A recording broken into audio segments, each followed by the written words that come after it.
joining this webinar for Mental Health Awareness Week on understanding resilience. For those of you who don't know me, I am Tess Over. I'm an account manager here at the Greater Manchester Chamber of Commerce. I think there's also Leanne Gardner and Elliot Hall on this call. So if you've got any questions after, please feel free to just let us know. We'll try our best to answer them. And we're delighted to be hosting this event with Shelly from Impact Psychology for Business. So I'll pass over to Shelly.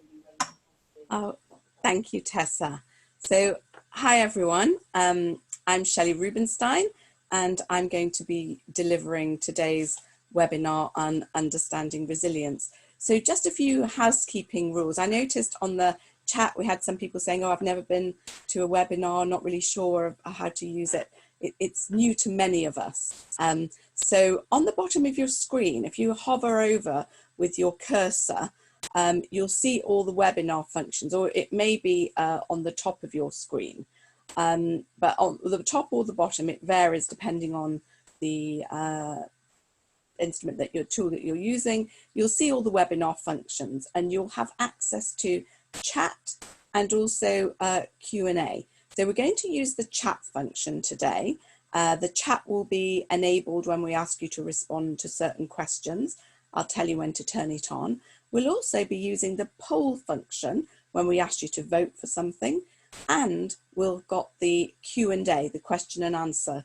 So if you have any questions, please ask them in this section rather than in the chat. And that means that we can respond to them properly. So we'll be asking for contributions, and you will have the opportunity to speak only if you want to. We'll let you know, and then we'll call on you to unmute. We won't pounce on anybody, don't worry. And if you have any specific questions for Greater Manchester Chamber of Commerce, please can you say this when you're using the Q&A section. So I'm happy to answer any questions relevant to the webinar, and we've also got 15 minutes afterwards to respond to any questions. So please bear with us if you don't get a response straight away to your question. We will be recording the webinar and we'll be able to send it on to you later on this week. And for those people who weren't able to attend, we can also send it to them. And finally, I'd suggest having something handy to take notes with, because we're going to make this interactive. There'll be some exercises, and we'll be asking you to reflect on certain issues as we go along. So before we start, I want to say that this, as Tessa said, this week's marks Mental Health Awareness Week. And in relation to that, we're going to focus on understanding resilience. But for those of us from the Greater Manchester community, the Greater Manchester family, we're also commemorating 3 years since the Manchester Arena attack. And I was just saying to Tess, I can't believe it's 3 years since we went and had the vigil in St. Anne's Square. So I'd say that we, the Manchester community and others, remember them and think about the resilience of those people. So before we start, a little bit about us, about Impact. So as you can see, we apply the principles of psychology to the world of work, and we work in 4 key areas. So performance, where we use coaching and continuous improvement techniques to enhance individual development, team and organizational development, so that people strive for high performance to deliver good services. We work in the area of leadership, where we help people look at personal responsibility, purpose, motivation, and helping people to develop their strengths, to inspire people to achieve more. And with our talent work, we help to attract and select the best and most diverse candidates, so placing talented people in the right roles using assessment techniques. And then in the area of change, something we've had a lot of call for recently, as you can imagine, we're helping clients to use change in a positive way, a positive force for people's organizations. So we take learning and we build on it to encourage everyone to drive change as a collective. And we've seen that. I mean, who could believe that we could build hospitals within 2 weeks, and all the changes that people have made across communities? It's absolutely amazing. So a little bit about me. Does anyone remember the ABBA song, Knowing Me, Knowing You? Don't worry, I won't sing it. So knowing me, a bit more about me. So as Tessa said, I'm Shelly Rubinstein. I'm a chartered psychologist, and I've spent over 30 years applying the principles of psychology to the workplace in things like executive coaching, leadership development, organizational change, individual and team performance, and resilience. I do a lot of work on resilience, managing stress, helping people who are in conflict through mediation, and also working with diversity and inclusion. But ultimately, any way that I can help deliver people-centered value is something that really excites me. So please don't hesitate to ask me anything at the end of the webinar or afterwards via email or a quick call. I'd be absolutely delighted to speak to anybody. So thank you so much for joining us. So I said that it's going to be interactive. So we've had a bit about me. So now is the knowing you. So we've switched on the chat now. So if you want to share your name, say hi, share your name.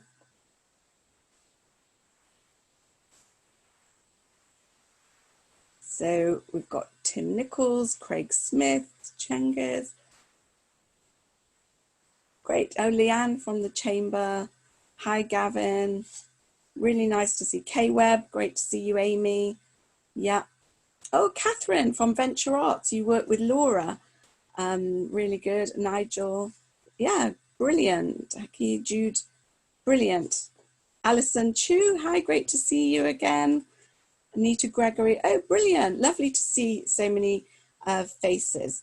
Okay, it's always good to see familiar people from when we used to do face-to-face. So sorry there's no pastries. Hi, Amanda. Hi, Margaret.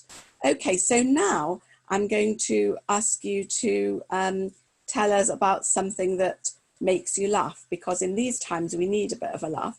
And there have been loads of really fun videos that have been going around. Hi, Emma.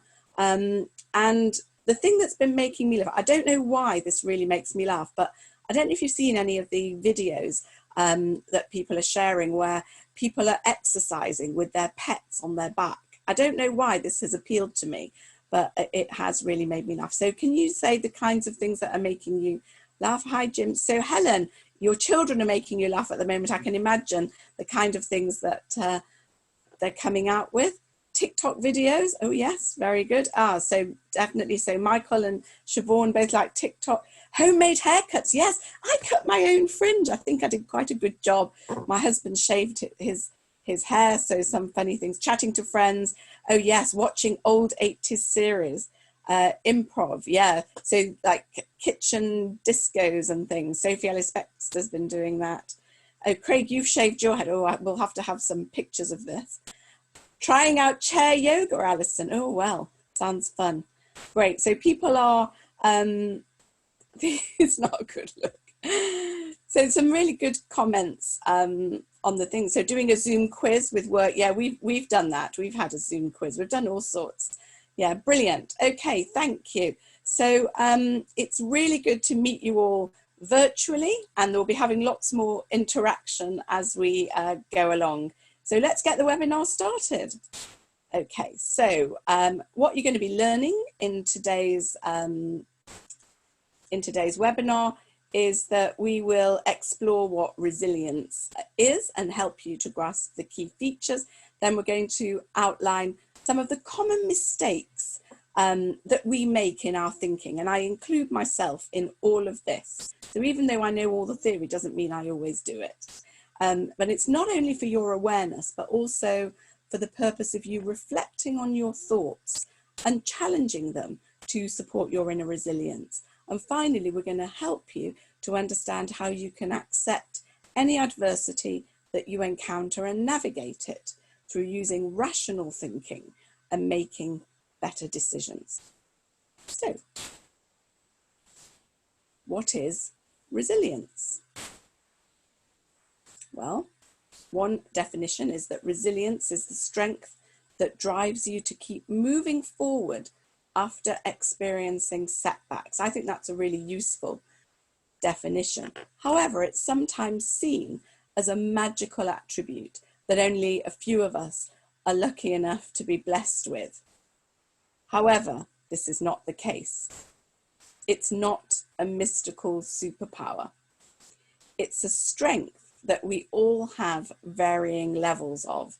And great news, you have the power to increase your own resilience. Your own resilience levels can be increased because you are in control of it. So that's the definition. So let's look at some of the key elements of resilience. So first we have persistence, which is getting back on your feet, dusting yourself off and carrying on when you're faced with setbacks. It's important to acknowledge that we have all done this and will always be able to do this, no matter how difficult it may be. Whatever life throws at us, there is always an opportunity for us to find a way through.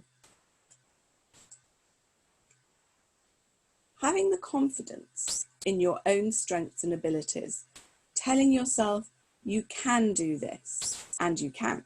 Everyone has their own skills and strengths that they can exert on the situation. So are you a people person? Then use your support networks. Are you an independent problem solver? Mark out time for you to play to your strengths and use them for resilient action. Whatever that strength is, you can direct it with confidence to dealing with whatever's facing you. And then we have recovery, and that's stopping yourself from dwelling on failures in the past. That's something I know that I've done. And you have that awful feeling somewhere in your chest that you think, oh no, why did I do that? Why did I say that? And this is really an opportunity to learn from it. We learn from our past mistakes and then we move forward.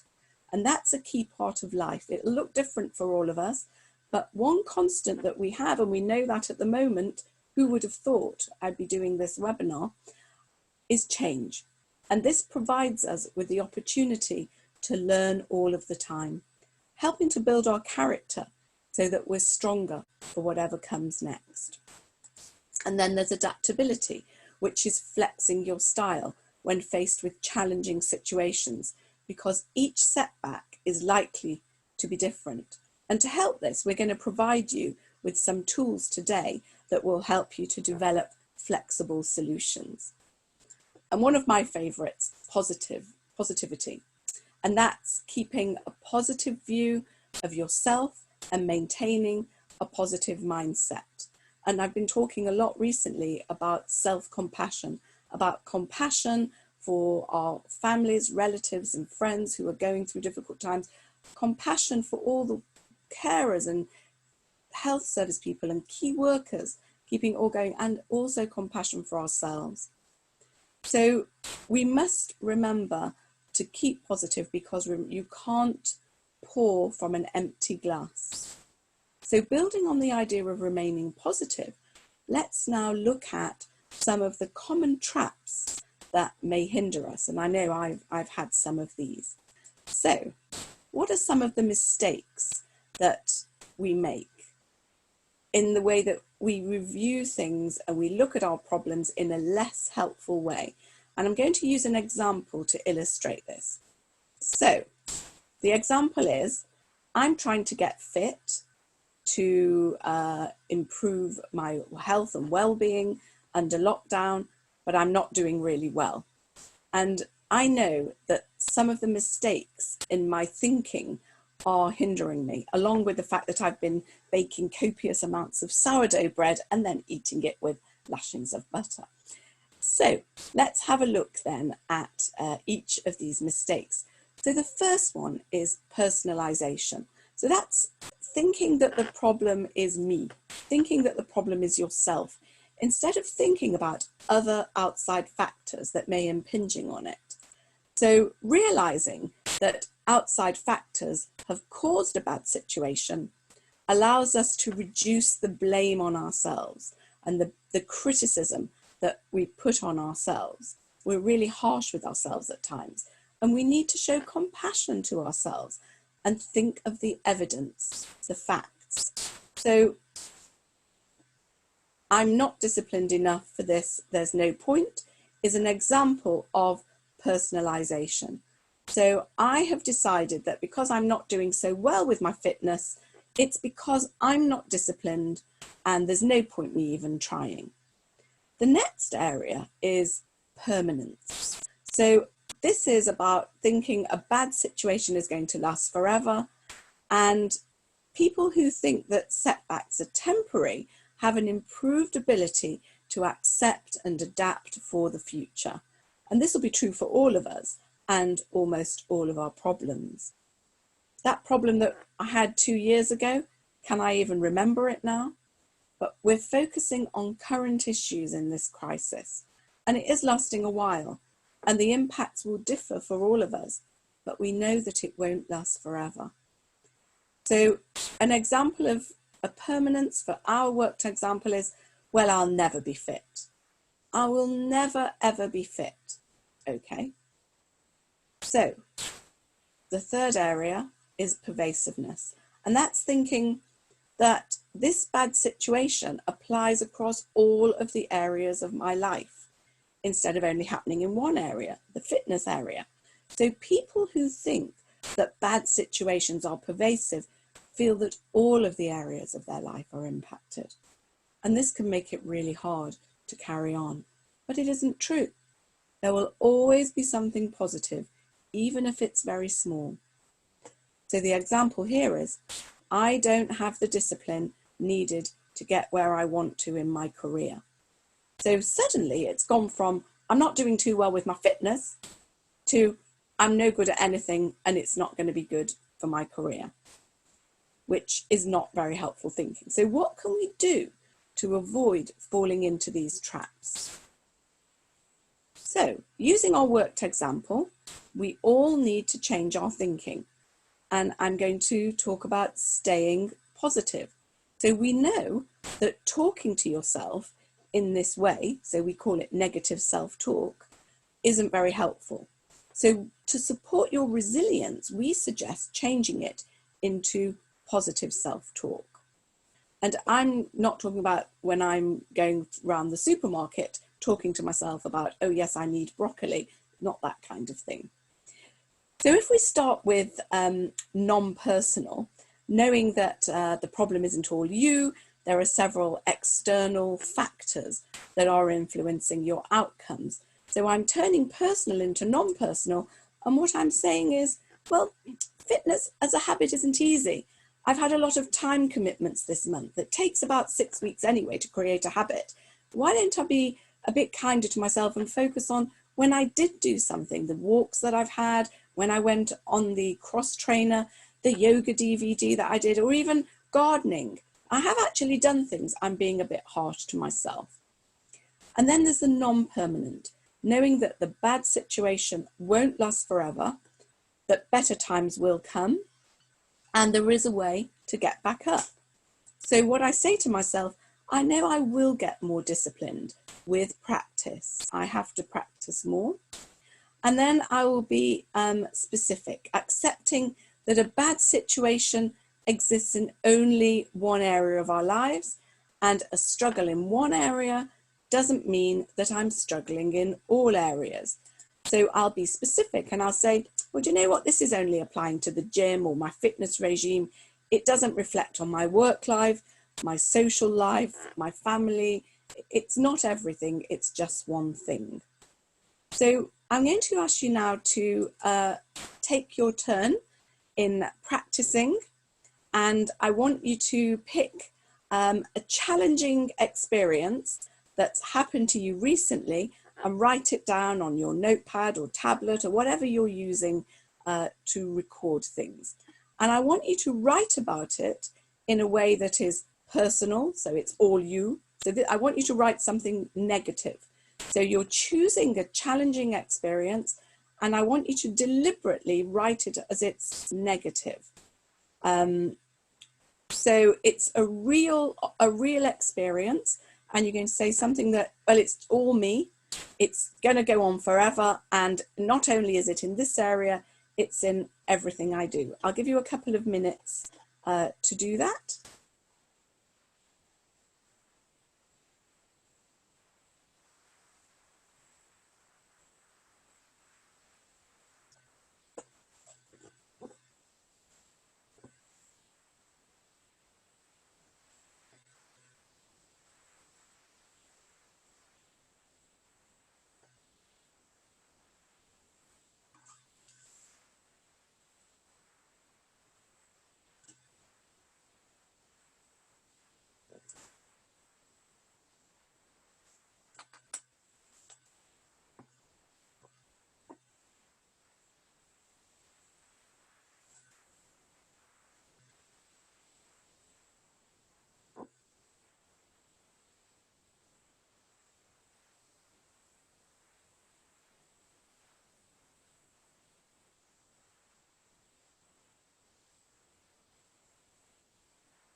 Welcome to anyone who is just joining us. We're doing an exercise where we're looking at an experience that's happened to us recently, and we're writing about it and saying how we've taken it really personally. We believe it's all our fault. It's always going to be there. It's permanent. And not only am I not so great in this area, it's also in every area of our life.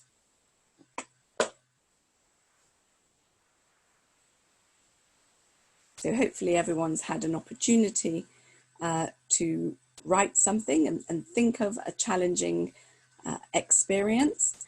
And while you're just finishing that off, you might want to be thinking about step 2 in the exercise, which is using the same challenging experience. How can you change your point of view? So write down how the experience could be viewed in a different way, how it could be viewed in a way that's non-personal. It's not all my fault. There are other external factors that may be being brought to bear. Some of it might be my fault or my issue or my problem or the way that I'm dealing with something. I have a part in it, but it's not all my fault. How can I see that? How can I write that, rephrase it? Then how is it non-permanent? It's not something that's going to go on forever. I can see that there probably will be an end to this if I apply myself in a positive way. And then finally, be specific about it. It's not pervasive. This issue, just because you're struggling and having a challenge in one area of your life, doesn't mean that everything you do is going to be problematic.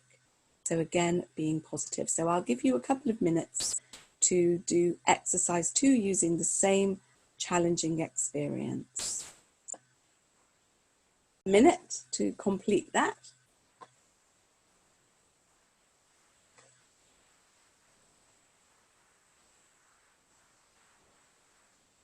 To open the chat, and I'm going to ask you to share some thoughts about how helpful was that as a technique to reframe your thinking.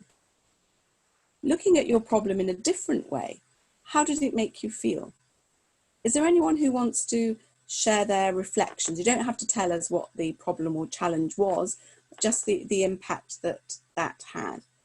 And if anyone wants to talk about it as well as putting on the chat, then add the word yes on the chat and we'll unmute you and you can share your thoughts. You can actually talk.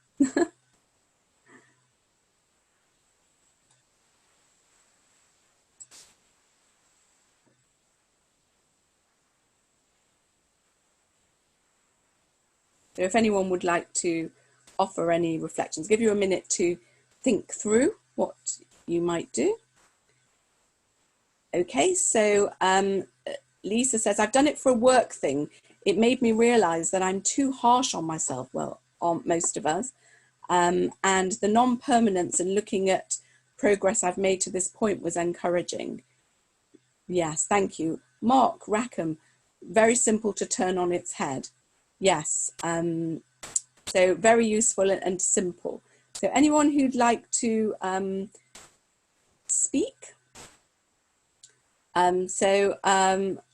Jude allows to get perspective on a situation. Alison, thinking in a different way about something instantly makes me feel better and more positive. Yes, a work situation, good to box it off and see it as a specific issue, that it doesn't have to spoil my view of all aspects. Thank you, Catherine. And Karen, I've instantly found that it enables you to stand and view your issue almost in the third person. So it gives you a better perspective and the problem diminishes. Absolutely, that's a fantastic point from Karen.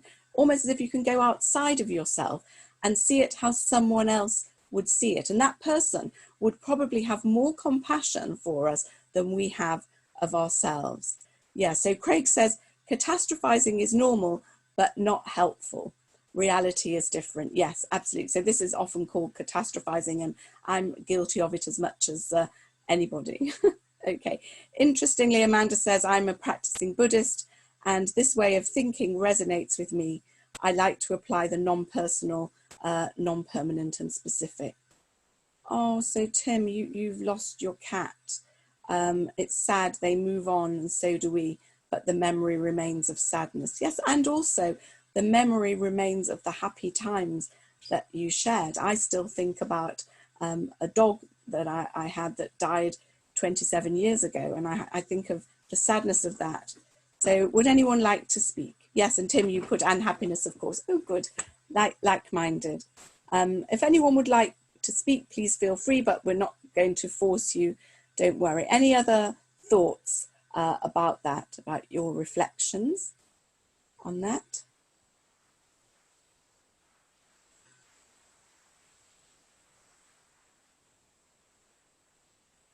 I'm glad that people have found it simple, that we were concerned that it might be a challenging concept. So, okay, thank you. So I'm going to move on, and what I'm going to look at now is accepting that challenge will come. So we know that challenges don't discriminate. They arise for all of us and will continue to do so. It's something that, yes, we must accept, but the situation we find ourselves in afterwards is something that we should not accept. There are things that we can do to improve, and we can learn from it, whatever comes our way. So let's not just focus on how difficult the challenge is. Let's focus on how we got through it, what our journey was through it. That sounds really hackneyed. People talking about journeys on YouTube thing is something that's been irritating me, but I think this is a journey in our life. And I think what we need to do is to shift our focus. So yes, process what's happened. Yes, reflect on it. This is a healthy and natural thing to do, as we've just said in the chat. We need to move on beyond this. So we have to decide the best path for us to take, and we need to be an active participant in that. So let's be active. Let's stay on our toes and carry on, putting one foot in front of the other. We may need to catch our breath at times, but we can continue. Let's now explore some of the things that we can do rather than what we can't do. So review what you're doing. Ask yourself, is what you are doing helping you? Is it helping you or is it hindering you? So building on the idea of catching our breath, what's the best way to do this? Is it the overeating that I'm doing, indulging in my sourdough habit? Is it the extra chocolate, the extra glass of wine or beer? Or is it checking social media for other people's lives that may seem better than ours? Are these activities useful? Are they really useful in helping us to overcome the adversity of our situation? Probably not. So let's be kind to ourselves. Let's reflect and choose to minimize what isn't helping and work towards what will help us. Is what you're doing in the short term going to benefit you in the long term? So name your problem and define it. And this is another key action, because we may not have fully processed what the issue really is that's causing our difficult feelings. So give the problem or the issue or the challenge or the struggle a name. And this will really help you to get a handle on it. I don't mean call it Fred, I mean identify what it really is. So from there, when you're defining it, you can begin to understand what you can do, what action you can take. And a useful tool to understand what can be done once you understand what you're facing is to use a model called control, influence, and anticipate. So we will share this with you now. So think about, what is it that you can control? Because spending time worrying about uncontrollable events can often make you feel lost, helpless, and powerless to act. And I know during this crisis, I've had some really challenging times because I'm someone who likes to be in control of things, and usually I am, and yet things have happened to me that I haven't been in control of, and that's been really challenging for me. I'm not somebody who normally is staying in and sitting down. I'm out and about and traveling and doing things and engaging with people, and that's been a real challenge for me. So feeling powerless to act isn't helpful for any of us. So the key is to be more resilient in identifying the situations and events that you can control. For example, you can control how you view and respond to a challenge. You've just illustrated that to me in some of the examples that you showed. So think about, to prepare for the next exercise, what might you be able to control? And then when we move on to influence, we know that no one has total control over their life. Even though I thought I had, I haven't. However, you can feel more in control by focusing on what you can influence. And this particularly relates to dealing with people and working with others. So you can't control other people's behaviors. Many relationships have founded on the idea that you can change the other person. Believe me, I've been married for 37 years and you can't. But you can have an influence on the way that they feel and act. So you can't control their thoughts, but you can control your own feelings and actions, which may have an impact on them. So acting with integrity and responding positively to others is more likely to lead to desirable outcomes for both you and the person involved. So you can't change their feelings, their actions. You can change your own feelings and actions, and that in itself may influence the way that they behave. So rather than screaming and shouting and starting an argument, maybe you can listen more to their point of view, and that might help them to see your point of view, and you will both move forward in a better way. And then the other area is about anticipation. There'll be situations that you can neither control nor influence. And that's what we're going through at the moment. But could we have anticipated, could somebody have anticipated the event? What can you do? How can you read the runes?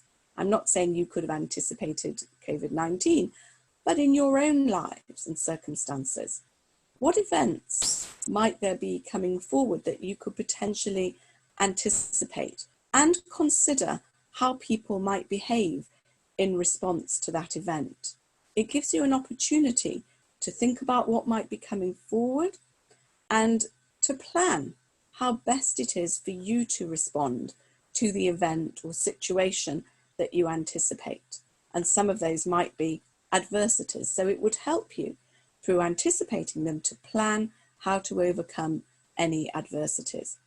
And preparation for these kind of events helps you to adapt to the new situation, reduce your stress, and become more resilient overall.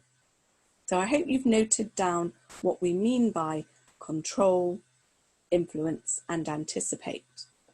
And I'm going to ask you now to think of a small issue that you are currently facing. So it could be the same one that you've been talking about. That might have been an issue from the past.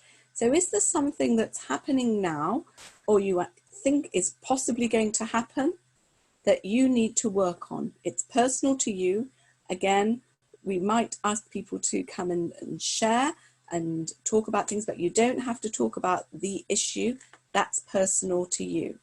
So what we're asking you to do now, and you're going to have 10 minutes. So in this 10 minutes, if you need to take a little comfort break or anything, you know, I won't be able to see you, so that's absolutely fine. So we're going to do an exercise called taking action. And I'd like you to think about a problem that you're facing, and what is it about this problem that you can control? And that might only be something very small in this issue, but there will be something about it that you can potentially control. What can you influence about it? You may not be able to control a person, but you may influence their behavior by the way that you behave to them. If you become more positive, they may become more positive. And then what can you anticipate? You may not be able to control it. You may not be able to influence, but your experience tells you, the evidence gathering, the facts might tell you something is going to happen. If I anticipate perhaps a range of different options, we might call it scenario planning, then you can anticipate. So I'm going to give you 10 minutes now to work on those issues. And when we come back, I'm going to ask people to share on the chat. And if anyone would like to speak and share their ideas, we will have the microphone open.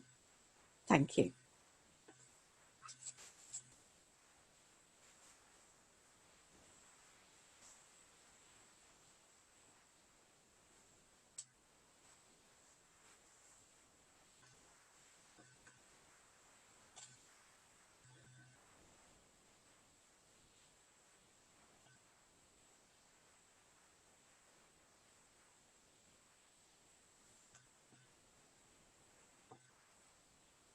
Influence and what can you anticipate? So can we hear from some of you? If you'd like to speak, put yes, or if you just want to put comments in about how useful you found it or what some of the areas are that you can control, influence and anticipate, we'd love to hear from you.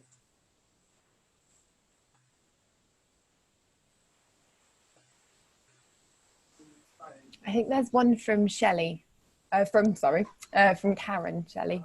Oh, Karen, right? Yeah, just in the chat. Okay. So she just written it. Oh, right, like many, okay, sorry, I couldn't see that. Thank you for letting me know, Tessa. So, Karen, did you want to speak? Or so you've said that, like many other small business owners, your company's suddenly been standing on the edge of an abyss.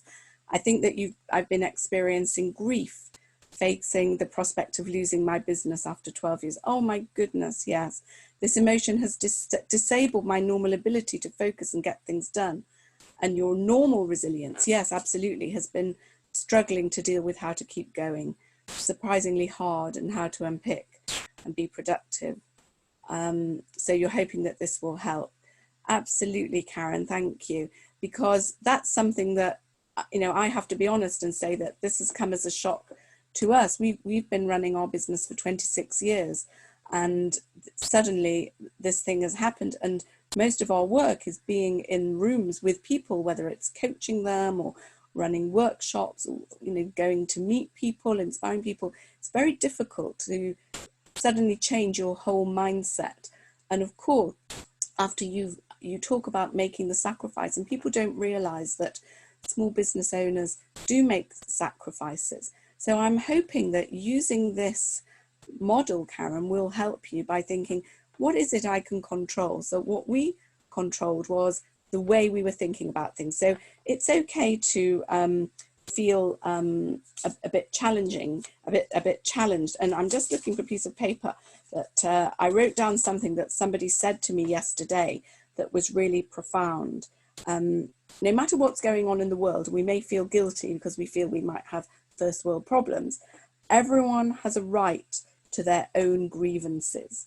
And this is somebody I was talking to yesterday who's a psychotherapist, and she says, everyone has a right to their own grievances. And if we want, you know, we can wallow in that for a while, and then we might think about, how is this helping us after a while if we continue to do that? And that's where I think this exercise comes in to help with our resilience, because if, Karen, you think about what can you control, what can you influence, and what might you anticipate? So in your business, what might you anticipate is the need? What can you influence by changing the way that you might deliver things? Thank you. So Karen, are you able to, so Karen, you're struggling to unmute your mic because you can't minimize your screen. If you manage it, you're happy to talk. Okay, so Karen, over to you. Looks like you're unmuted. Karen, do you want to speak?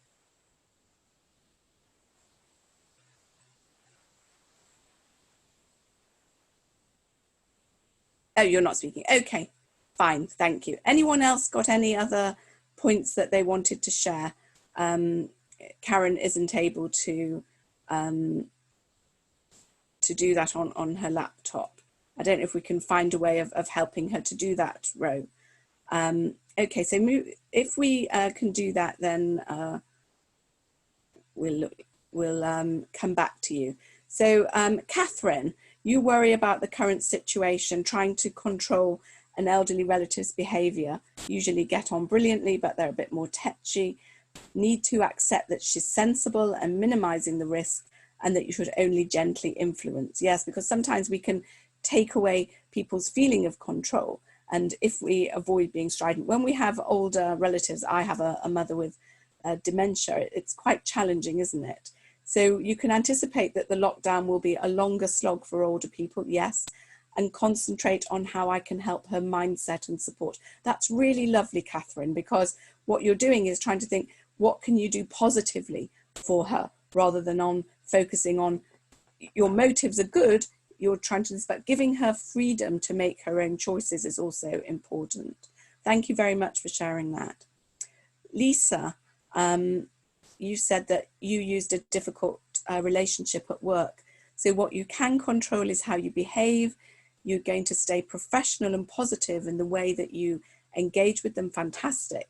And you realized that their perception of you was tricky to influence, because we might try for a long, long time to influence people, but actually we might not be able to, well, we can't control them, and even sometimes we can't influence them. So you might anticipate that there'll be more difficult times ahead with them, but I wonder whether you might use that technique of stepping outside, Lisa, and thinking, what would someone else see? And who else is there that you trust who might give you some feedback about how you might behave with that person? That will be you taking some control to get some feedback, because although it's not all our fault, sometimes we inadvertently contribute to a situation by the way that we behave. So thank you for sharing with that. And Karen, happy to contribute. You have managed it. Yeah. So let's hear from you, Karen. Can you hear me now? Yeah, definitely. That's lovely. Loud and clear. Thank you. Yeah, it's been really challenging, because I would normally class myself as a very strong and resilient person. There aren't many things that I haven't managed to get past, but I have found this situation has completely sideswiped me, because I suppose maybe I'm a bit of a control freak, and I'm also very optimistic. But some of those facilities seem to have left me in the last couple of months. It has genuinely been horrible. And what's worse is that, you know, you look at, as you say, around social media, you look around social media and everybody is amazing, because they're all coping and doing lots of fantastic things and learning how to do this and that and doing lots of baking. And it makes you feel incredibly inadequate. And I think so that's the biggest thing I can do, is actually not look at any of that. Yes, that's a good tip. And can I let you into a little secret, Karen? It's not true. They're not all happy and marvelous and all of those. People like to present these things, but I'm talking to people on a daily basis who are struggling. So in addition to my day job, I'm also doing voluntary work, supporting people on the front line, key workers in the NHS and social care and other things. So I felt like I wanted to do my bit, so I'm doing that. And what I'm hearing is exactly what you're going through. I've been talking to small business owners, people who are really struggling. They've built something up. And the thing I'm hearing over and over again, Karen, this is my baby. I've built this, I've watched it grow, and it's such an important part of me. And yet I'm looking around and all these people who are in work, who are furloughed, they're getting paid and they're learning Latin dancing and languages and baking cupcakes and all of this. Well, everyone is having a moment. And I wonder how you might reframe your thinking to take back some of that control that's so important to you. And as I said, we're all allowed our grievances. Go through that, work through that, and move on? How can you do your business in a different kind of way is the question that you might consider.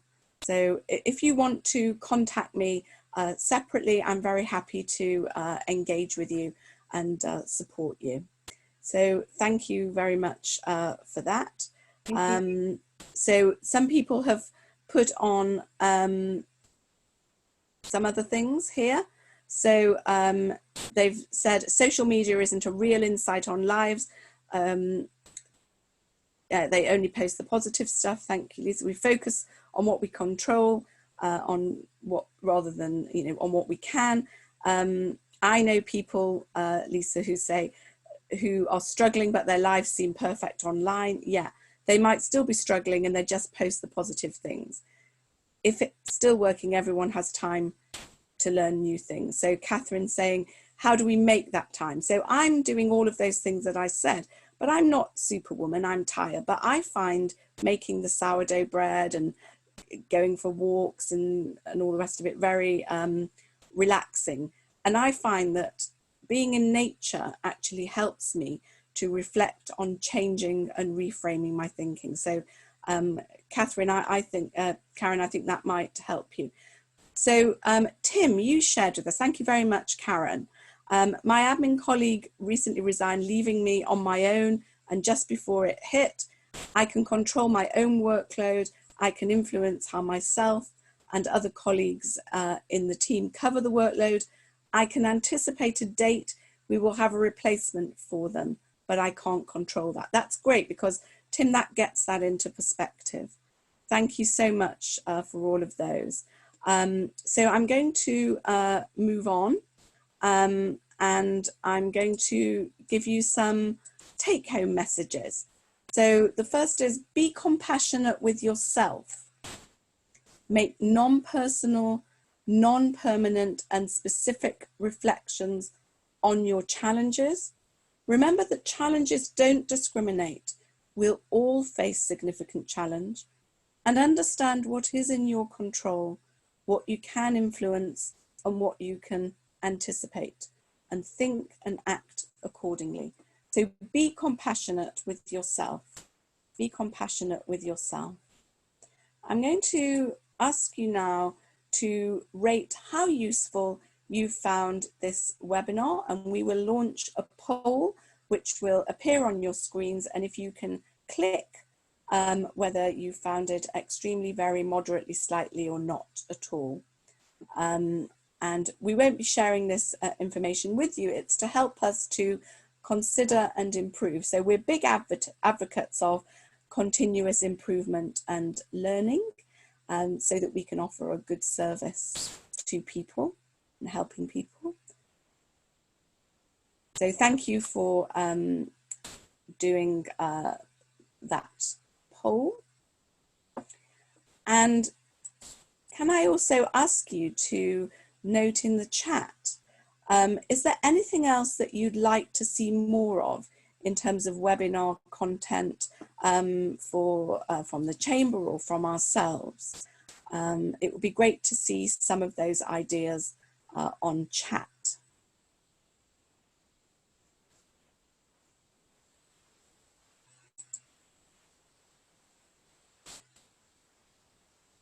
Thanks to everyone who has to go. People saying that sorry, they've got to go to another meeting. So I don't know if anyone had any ideas. Oh, Jim, you've done amazingly to participate with 2 kids to look after.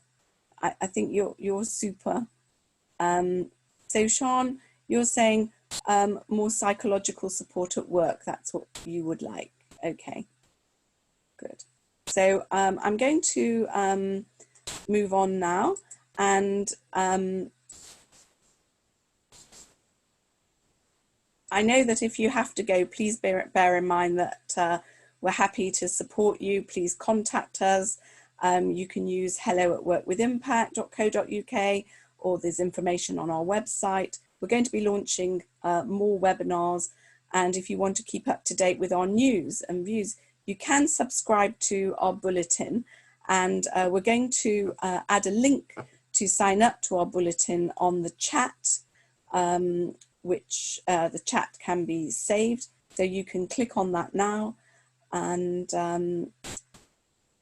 thank you very much. I'm going to now move on to the Q&A, and I'm going to go through as many questions and respond to as many as possible. But if you have to leave, that's quite understandable, and hope that we will meet again sometime in the flesh, so to speak, but wishing everyone well and lots of self-compassion and increased resilience if you have to leave. So any questions?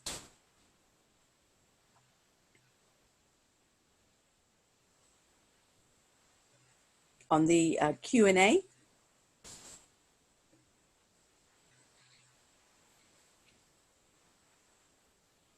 So you'll see the Q&A at the top of your screen on that control panel. Are there any questions that anyone Akil said, how can we impact behavioural change? All right. Is that on the chat or the... That's in the webinar chat, yes. It's in the chat rather than on the Q&A. Okay, so I'll look there then.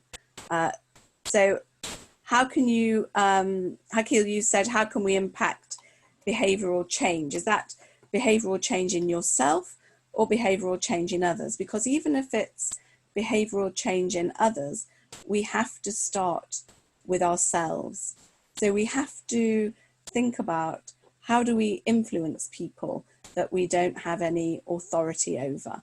And there's a great book that I can tell you about by Cohen and Bradford, How to Influence Without Authority. And what they say is that if you make an assumption that everyone is going to be with you, don't make an assumption that everyone's against you. So start with the positive, and then look for something that is common between you as a starting point.